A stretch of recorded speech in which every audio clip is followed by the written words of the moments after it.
rusak gara-gara banjir. Masya Allah, mereka mau mobilan.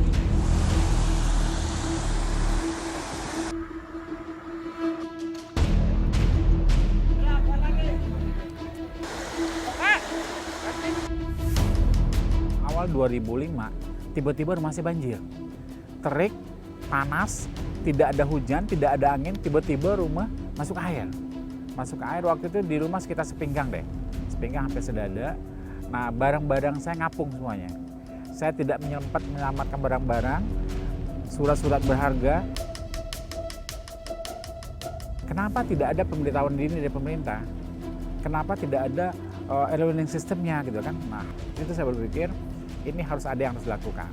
Ya, kita harus melakukan info di hulu sungai.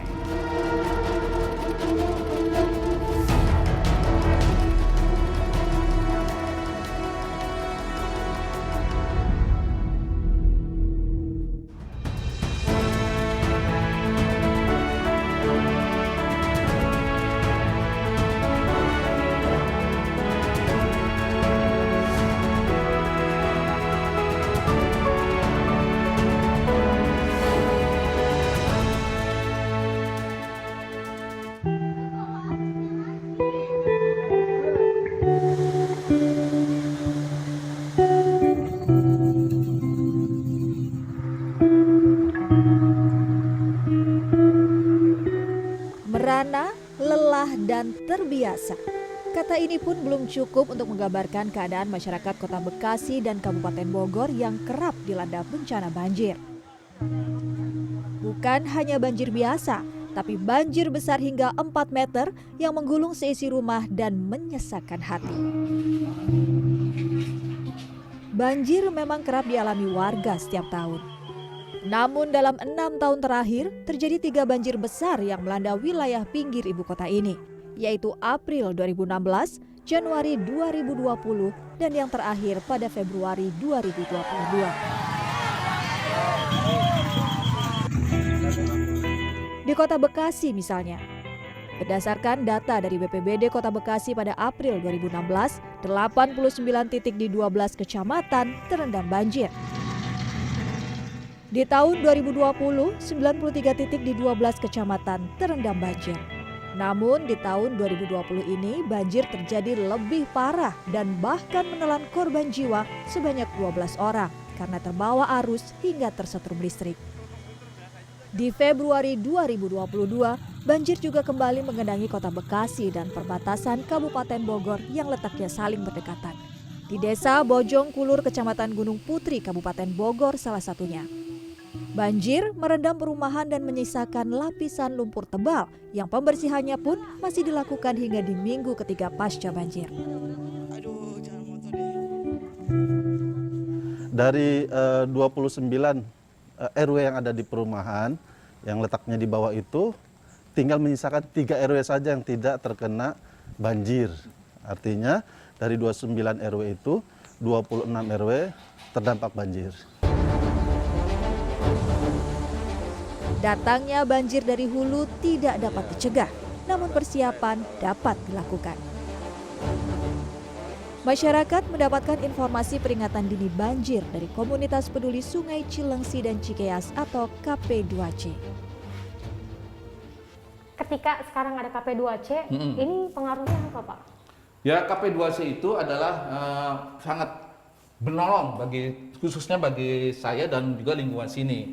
Karena kami mendapatkan informasi yang dikurni oleh KP2C itu sekitar 4 jam atau 3 jam sebelumnya air datang ke tempat kami. 4 jam 3 jam itu adalah waktu yang sangat lama dan bisa menyelamatkan barang-barang kami yang berharga, contohnya mobil, motor, dan lain-lainnya. Itu 4 jam sangat berguna bagi saya. KP2C didirikan pada tahun 2016 dengan misi hidup aman dan nyaman bersama sungai di tengah solusi permanen yang belum kunjung datang. Langkah diambil oleh KP2C di prabencana dengan membuat sistem peringatan dini banjir dan melakukan pelestarian sungai. KP2C diketuai oleh Puarman, warga Villa Nusa Indah Kabupaten Bogor yang ikut merasakan dampak banjir besar. Walau dibentuk pada tahun 2016, sistem peringatan dini ini sudah ia bangun sejak tahun 2005. Hal ini berangkat dari pengalamannya ketika baru 4 bulan pindah ke wilayah ini dan merasakan banjir yang tiba-tiba datang di saat tidak ada hujan. Terik, panas, tidak ada hujan, tidak ada angin, tiba-tiba rumah masuk air. Selama banjir saya berpikir, kan nggak ada hujan ya. Kalau nggak ada hujan, berarti kan banjirnya dari hulu sungai. Nah, kalau banjir dari hulu sungai, pasti ada proses perjalanan air dong, menjelang ke hilir kan. Nah, kalau ada proses perjalanan air, berarti kan panjang waktunya gitu kan. Nah, pertanyaannya adalah, dari waktu yang panjang tadi, kenapa tidak ada pemberitahuan dini dari pemerintah? Hari keempat setelah banjir, saya telusuri sungai ini, dari hilir sampai ke hulu. Hilir sampai ke hulu. Nah, di sekitar Jembatan Wika namanya di Tanjung Udik, saya berkenalan dengan masyarakat sekitar. Mau nggak Pak bantu kami di bawah? Bantunya gimana? Kalau ada air sungai naik, tolong kami diinfokan. Ya. Kalau tinggi muka air naik, tolong saya di SMS. Nanti Bapak saya bantu pulsanya, saya bilang gitu kan. Usahanya pun berbuah hasil. Informasi yang Puarman dapat dari warga di hulu Sungai Cilengsi. Hal yang sama ia lakukan untuk Sungai Cikeas yang juga berpengaruh terhadap banjir di wilayah ini. Selama kurang lebih 11 tahun, Puarman bergerak seorang diri. Seiring waktu, dari belasan warga yang ia infokan berkembang menjadi puluhan hingga kini berjumlah ribuan. Kalau seandainya ada ketinggian air yang berlebih, info tadi saya bagi-bagi ke teman-teman. Tadinya cuma tetangga-tetangga aja. Nah, satu orang, 2 orang, 3 orang, 4 orang, 5 orang, sampai 10 orang gitu kan. Nah, lama-lama menyebar dari lingkungan RT menjadi RW. Kemudian waktu di Viliansa Indah ada namanya mailing list ya. Dulu ada mailing list Yahoo ya. Udah saya share melalui itu kan, mailing list Yahoo. Masyarakat yang terima lebih banyak lagi. 2016, setelah banjir besar 21 April 2016, ada teman saya ngomong, Pak Puarman, namanya Pak Anton ya, almarhum Pak Anton. Kayaknya Pak Puarman kecapean deh. Kalau tiap sebentar banjir ditanya masyarakat tentang tinggi muka air. Nah, gimana kalau kita bentuk komunitas gitu lah. Oh betul juga, itu kan. Nah, itu dilakukan oleh teman saya namanya almarhum Pak Anton ya, sekarang meninggal dia. Ya udah, seminggu kemudian kami bentuklah KP2C. KP2C pasnya 5 Maret ya, 5 Maret 2016. Saya, Pak Anton tadi, almarhum Pak Ganjar, Pak Tomo yang tadi, sama satu lagi Pak Ferry.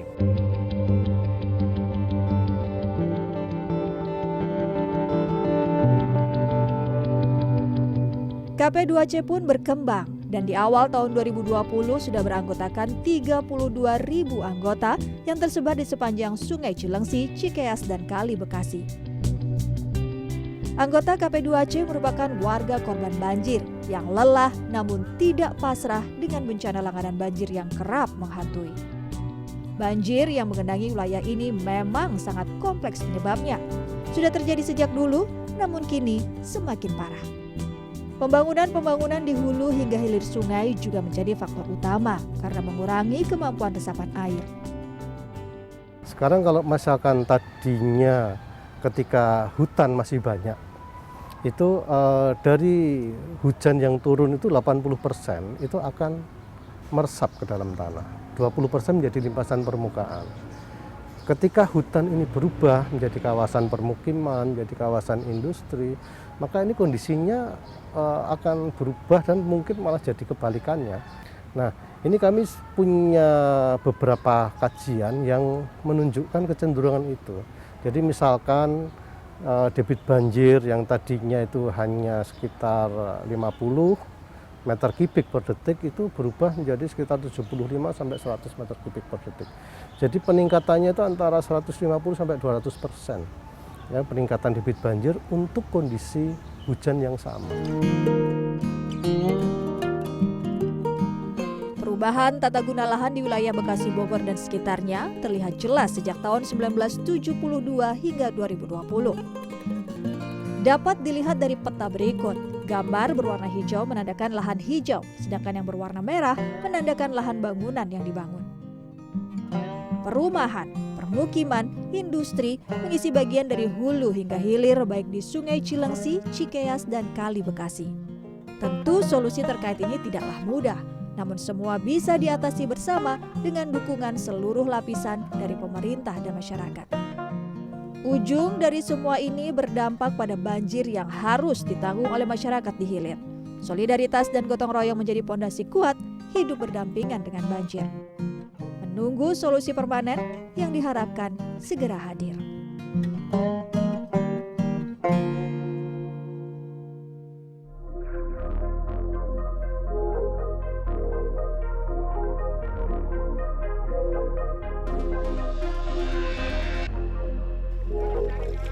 Yang jelas bukan dari dermaga.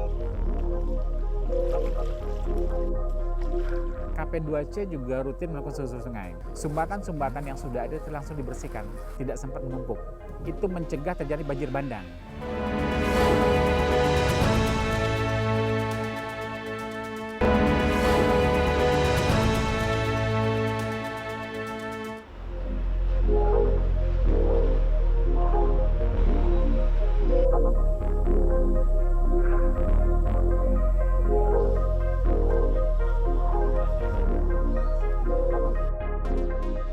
Sungai Cilengsi dan Cikeas adalah dua sungai yang nantinya bertemu dengan Kali Bekasi.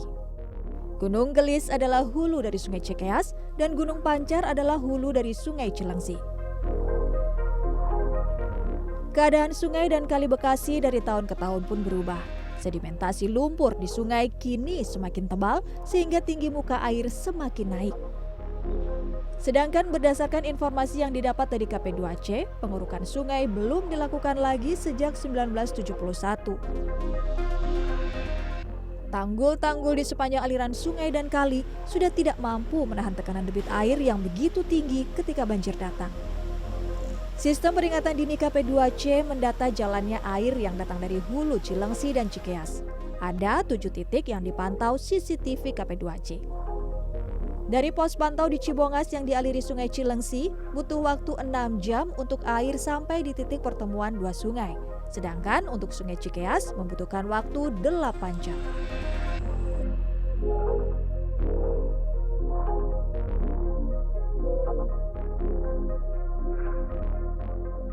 Pak, tim divisi media sosial ini bekerjanya gimana Pak dalam menginformasikan early warning sistemnya? Ini kan ada 7 titik, apakah 7-7-nya diinfokan? Enggak, kita menginfokan hanya 6 titik. 6 titik kita ini infokan dari jalurnya Sungai Cilengsi, dari hulunya Cibongas sama Cilengsi.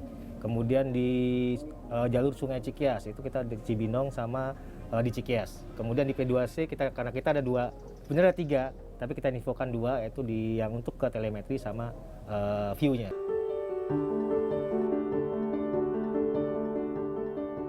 Dalam keadaan normal, informasi pemantauan dilakukan 3 kali sehari, namun akan meningkat intensitasnya ketika terjadi kenaikan muka air.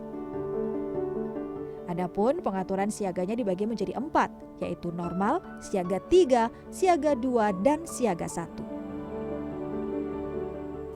Kalau yang siaga 3, itu biasanya air sungai itu sekitar setengah meter sampai 1 meter di bawah permukaan jalan. Ya, ini siaga 3 ya. Jadi siaga 3, air sungai itu lebih kurang setengah meter sampai 1 meter di bawah permukaan jalan. Tapi sungainya sudah penuh. Kalau siaga 2, air sungainya sudah penuh got, sudah penuh saluran, bahkan lu berjalan sedikit, lu mulai berjalan. Itu siaga 2. Kalau siaga 1 sudah masuk rumah. Ya, jadi masyarakat sudah paham. Kalau siaga 3 masih boleh agak santai. Tapi kalau sudah siaga 2 nggak bisa santai lagi, sudah harus melakukan evakuasi mandiri. Selain sistem peringatan dini, langkah yang juga dilakukan oleh KP2C adalah melakukan pelestarian sungai. Hal ini dilakukan dengan kegiatan susur sungai bersama. Kami pun menyusuri Sungai Cikeas. Untuk melakukan susur sungai, kami harus memastikan aliran air dalam keadaan aman dan tidak ada banjir dalam beberapa jam mendatang. Susur sungai dilakukan dengan pembersihan sampah. Sampah yang ada di sini beragam bentuknya. Mulai dari sampah rumah tangga hingga yang menjadi masalah besar adalah sampah bambu. Jadi susur sungai, KP2C juga rutin melakukan susur sungai. Nah, susur sungai dilakukan ada beberapa tujuan. Ya. Yang pertama, untuk melihat kerusakan sungai, Mbak. Kan sungai ini udah berubah ya. Ada yang pinggirannya sudah bolong, kemudian sumbatan-sumbatan sampah bambu dan segala macam gitu kan. Itu manfaat susur sungai dilakukan. Yang kedua, itu mencegah terjadi banjir bandang. Jadi dengan seringnya kita melakukan susur sungai, itu mencegah terjadinya banjir bandang. Mbak tahu banjir bandang? Banjir bandang itu adalah begitu sungai itu mampet oleh sampah, baik sampah bambu, sampah kayu dan segala macam, lama-lama kan numpuk ya, dia ngebendung ya. Nah, begitu nanti air besar, bendung ini jebol kan, tiba-tiba brah ke bawah, itu yang dinamakan banjir bandang. Nah, tapi dengan kita rajin melakukan susur sungai, sumbatan-sumbatan yang sudah ada itu langsung dibersihkan, tidak sempat menumpuk. Selain itu, susur sungai juga dilakukan untuk memetakan kerusakan sungai, seperti bantaran sungai yang hampir ambles, erosi, dan pemetaan tanggul-tanggul yang sudah rusak. Selain permasalahan di saat banjir, permasalahan lain adalah pencemaran sungai yang menimbulkan bau yang parah.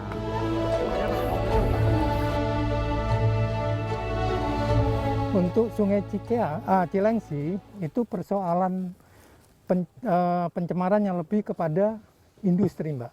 Ya, lebih kepada industri, dan biasanya itu pencemaran yang terjadi yang paling hebat ketika musim kemarau. Karena ketika air menyusut, ya, itu terlihat potensi yang sedemikian rupa. Dari limbah industri yang dibuang ke sungai lihat tuh. Siapa yang ngopi pagi tadi nih? Dibuang nih ke sungai. Nah, ini menjadi persoalan karena hampir setiap tahun begitu sering Sungai Cilengsi itu tercemar, ya, hampir setiap tahun. Bahkan sering dijumpai ikan sapu-sapu itu mati dalam jumlah banyak, bahkan mungkin boleh dibilang ribuan. Nah, jadi ini persoalan yang menahun, yang mungkin yang kronis. Semua informasi yang didapat dari kegiatan susur sungai ini kemudian disusun untuk dikoordinasikan dengan pihak pemerintah untuk dilakukan penanganan. KP2C senantiasa berkoordinasi dengan BPBD dan pemerintah kota dalam permasalahan banjir. Ada komunikasi dengan kita.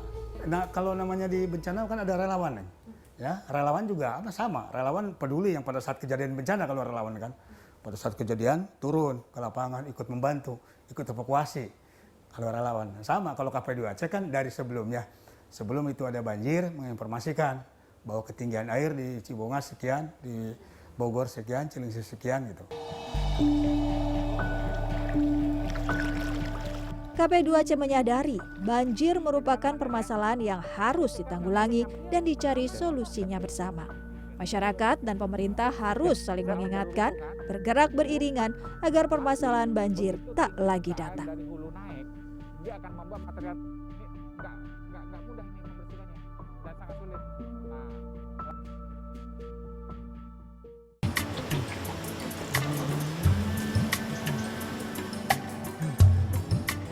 Tujuannya buat apa airnya ditahan atau dibendung? Supaya secara gravitasi alami airnya mengalir ke saluran PDAM. Kalau tinggi muka airnya diturunkan 2 meter permanen, otomatis daya tampung sungainya akan bertambah.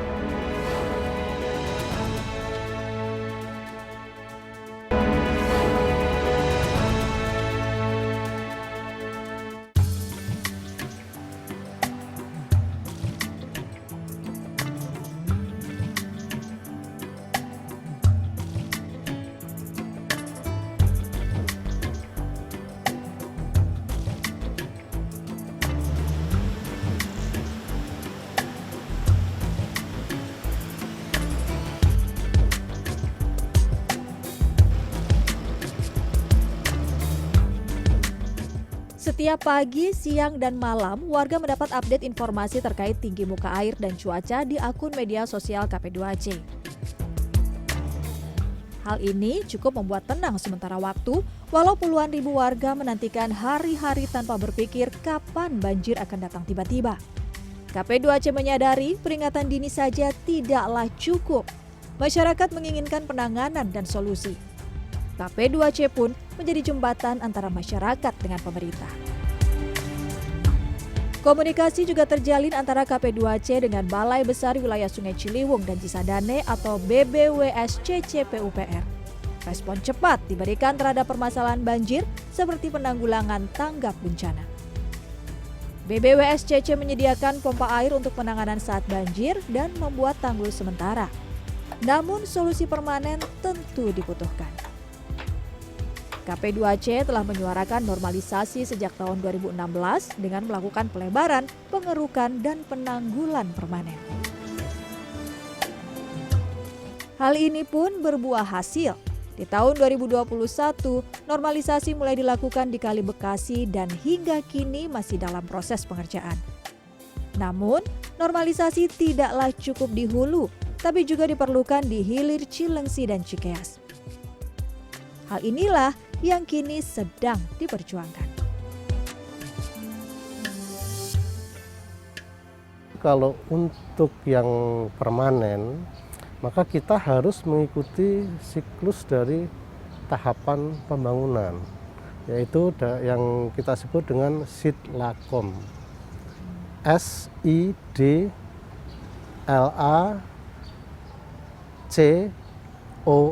ya. Survei, investigasi, desain, land acquisition, construction, operation and maintenance. Untuk kasus Cilengsi Cikeas, jadi saat ini kita sudah pada tahap yang ketiga. Survei investigasi sudah, desain sudah. Sehingga untuk ke depan adalah land acquisition atau pembebasan lahan. Nah, untuk pembebasan lahan ini memang kami sangat mengharapkan peran dari pemerintah daerah untuk bisa menyediakan lahannya, untuk kami kemudian bisa melaksanakan construction-nya. Dorongan percepatan normalisasi terus dilakukan. Salah satunya dengan menyelenggarakan kegiatan diskusi sungai dan pembuatan petisi untuk presiden dan pemerintah agar segera merealisasi program normalisasi di 3 sungai. Hingga pertengahan Maret, petisi sudah ditandatangani lebih dari 9.000 orang dari target 10.000 orang. Di sisi lain, KP2C menyadari proses normalisasi ini membutuhkan waktu yang lama. KP2C pun memberikan usulan solusi cepat dan mudah untuk mengurangi besarnya dampak banjir, yaitu dengan revitalisasi Bendung Bekasi. Pembuatan bendung memang menjadi langkah penanggulangan banjir. Namun pada prakteknya, kini Bendung Bekasi juga dimanfaatkan untuk saluran PDAM. KP2C berharap tinggi muka air di bendungan dapat diturunkan bukan hanya saat banjir, tapi juga pada keadaan normal. Penurunan muka air dapat dilakukan bertahap dan pemanfaatan air untuk PDAM dapat menggunakan pompa.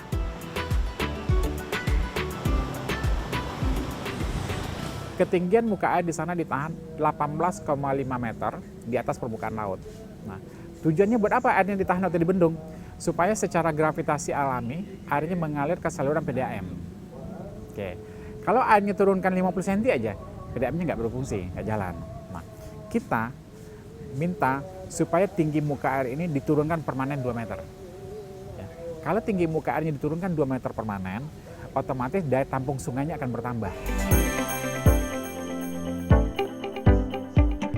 Besar harapan masyarakat bahwa solusi-solusi yang direncanakan bisa segera terlaksana. Koordinasi selama pengerjaan dan penginformasian kepada warga juga diharapkan ada.